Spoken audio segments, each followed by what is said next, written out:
everyone, this is Steve at Shaw Auto Care, and I'm here to show you a couple quick tips if you have a crank no start. We're going to figure out if it has a ignition problem or a fuel problem. The way we're going to do that is we're going to spray some starting fluid into the air cleaner snorkel and see if the vehicle starts. If it starts and runs, we know that we have a fuel problem, not an ignition problem. So let me take you over here. What we're going to do is we're going to loosen up the air cleaner box like so. We're going to take a can of starting fluid. I'm going to give it a nice blast like this. We're going to go ahead around the other side here. We're going to crank the truck over and see if it starts.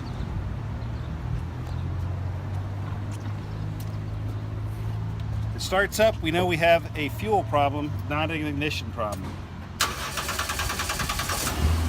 Truck started and ran for a brief second. That tells me now I need to go look at the fuel system on this car. The ignition system's okay.